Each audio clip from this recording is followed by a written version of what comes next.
NHL regular season recap, night 172, a surprising amount of games on a Sunday, and we kick it off with a huge one between Detroit and Buffalo. Both of these teams fighting for a playoff spot out east, and all the scoring happens in the first period. Lucas Raymond, less than a minute in, makes it 1-0 Red Wings. Patrick Kane scores just 3 minutes later to make it 2-0, and then 4 minutes after that, Dylan Larkin, the captain with his 31st of the year, makes it 3-0 Red Wings. Tage Thompson would score on the power play about 5 minutes after that to make it 3-1, and from there, it is the Alex Lyon show. He goes 37 for 38 in this game and was phenomenal, especially in the third period, holding back all 17 Buffalo shots. The Sabres outshoot Detroit pretty handily here, 38-24, but just not able to get any more scoring done beyond that one Tage Thompson goal. It's a fantastic performance from Alex Lyon. All the big guys on the Red Wings, of course, had a great game. UPL, I didn't think was bad, but just not really enough goal support to get it done, and it's a massive 2 points for the Wings.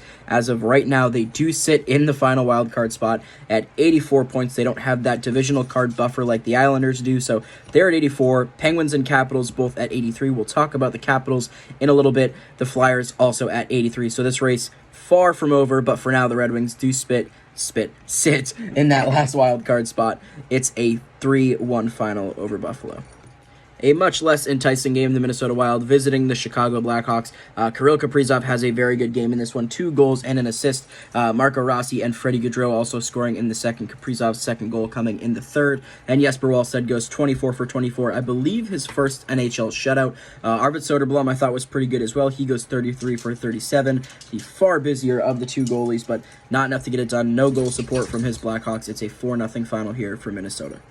The Canes hosting the Blue Jackets, a game that doesn't mean a lot aside from potential seeding bids for the Hurricanes, and they take care of business in this one over a Columbus Blue Jackets team that's been trying to play spoiler for the last couple weeks, but not able to get it done tonight. Andrei Svechnikov and Sebastian Aho both scoring in the first, Teuvo Teravainen in the third, a 23-save shutout for Freddie Anderson, and Malcolm Subban getting the start for Columbus. He has a really solid game, 32 for 35, a 914 save percentage. Good to see him get back in net for the first time in what seems like forever, at least in the NHL. A good performance from him, but once again, another case of just no goal support from the losing team here, a 3-0 final for the Canes. The Capitals hosting the Ottawa Senators, the other big game in the Eastern Conference today, and it looked good for a lot of the game here for Washington. Max Pacioretty scores 4 3/4 into the first to make it 1-0. Mark Kastelic would score 5 minutes into the second to tie it, but Alexei Protas just 3 minutes before the end of the middle frame would make it 2-1. We head all the way to pretty much the 13-minute mark in the third before Ridley Gregg gets one past Charlie Lindgren to make it a 2-2 game. We end up heading to overtime. And the OT goal, it's not the worst goal, but I'm going to be a little selfish. I want to save on that one. It's a screen. It's Brady Tkachuk and John Carlson, two bigger guys, but it's just a floating wrister from the point. I don't feel like Lindgren battled all that hard to get around the screen, so maybe I'm wrong here. Maybe I'm just a delusional Capitals fan, but kind of a rough one to give up, at least in my eyes, and it's a 3-2 victory for for Ottawa. The Caps do get the 1 point out of it, so because of that, they are still tied with the likes of Pittsburgh and Philadelphia, but not able to keep on pace with Detroit, and of course, they have the same number of games played, so if that's season settled today, the Red Wings, of course, get that final spot. So a tough loss of the second point for Washington. They do get the 1 point out of it, but Ottawa comes out victorious 2-1, or 3-2, over Washington.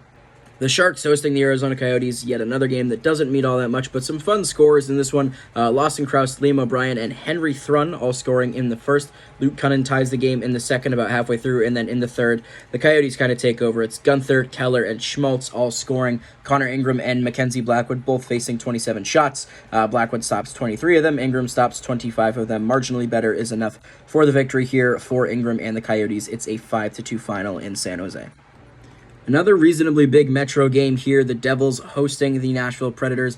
They're kind of in the bottom of the barrel with regards to the teams that are still in the playoff mix. They could sneak in, but 4 games remaining after this one. They need a lot of help if they're going to sneak in, and they didn't do themselves any favors in this one. They do get 1 point out of it. Jack Hughes and Roman Josi trading goals in the first, nothing in the second, and then Tierney and Evangelista in the third. We head all the way to a shootout where Ryan O'Reilly scores the game winner. None of Meyer, Bratt, or Hughes are able to get one past Saros in the shootout, and it's 2 points for the Preds, 1 for the Devils.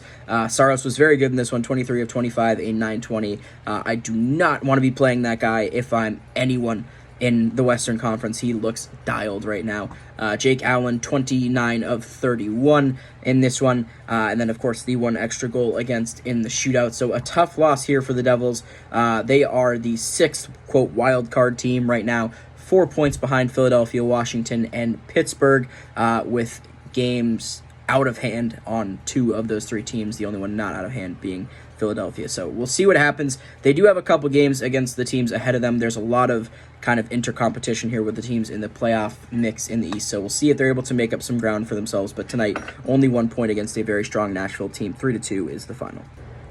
The Rangers hosting the Canadiens, looking to extend their lead on the top of the Metro Division. And they took care of business. And I mean, this game never really felt all that close. Cole Caulfield did score the first goal in the first period. Mika Zibanejad, though, ties it in the second. And then in the third, the Rangers really take over, outshooting Montreal 18-8, outscoring them 4-1. It's Kreider, Panarin, Newhook, Zibanejad, and Lafreniere on the empty net. Caden Primo, of course, very busy as a result. He goes 41 for 45. I thought he played a really solid game, a 9-11 save percentage for him. Shesterkin, though, only faces 28 shots, stops 26 of them. It's a 9-29 and a pretty easy night, all things considered, when you get 5 goals from your guys. It's a 5-2 victory for the Rangers, and this one looked pretty easy.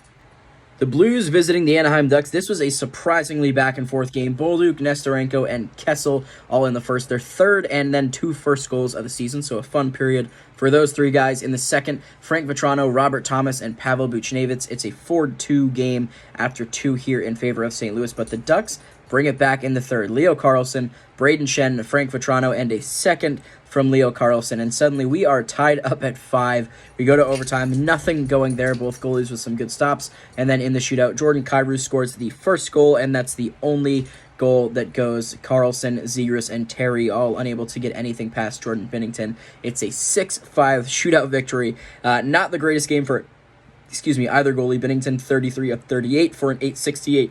Stahl 26 of 31 for an 839. And of course the one extra goal against in the shootout as well. So tough night for the goalies. Really good night for the scorers. A 6-5 victory for the Blues, who are technically not out of it in the West yet, but they need a miracle at this point. Final game of the night here, by the way. If you watch this far and you get to witness this nest of hair, comment nest down below. I want to see how many of y'all are watching all the way through these videos. The Avs taking on the Dallas Stars, the battle for the top 2 seeds in the Central Division. It lived up to all the expectations. Sean Walker, Matt Duchene, and Jamie Benn in the first. Arturi Lehkonen ties the game up at 2, 4.5 minutes into the second. And then the Stars go on a little hot streak. It's Rope Hintz, Tyler Seguin, and Mason Marchment all scoring on the power play to make it a 5-2 game. Brandon Duhaime would score with less than a minute to go in the second to make it a 2-goal game. And then Jonathan Drouin about halfway through makes it a 1-goal game. But the Avs are not able to tie this one up. Wyatt Johnston with his 31st of the year. And then Tyler Seguin scores on the empty net with his second of the game to make it a 7-4 victory here for Dallas. Not a great night for Alex Georgiev. Some goals he probably wants back. He goes 30 for 36. And then, of course, the empty netter. Meanwhile, Jake Ottinger was very, very good. He goes 36 for 40, a 900 save percentage for him. And, of course, more importantly, the 2 points. This does not guarantee Dallas the top seed in the Central, but makes it very, very likely that it will be Dallas at 1, Colorado at probably 2, and then Winnipeg at 3, meaning we'll probably see Colorado and Winnipeg in round 1, which will be a banger, but if you're an Avs fan, not the matchup you were hoping for. But nonetheless, Dallas gets it done tonight. They maintain that number 1 spot in the division, and that's going to be it for NHL regular season recap night 172. Just 2 games tomorrow, so rest up, and we will talk to you guys then.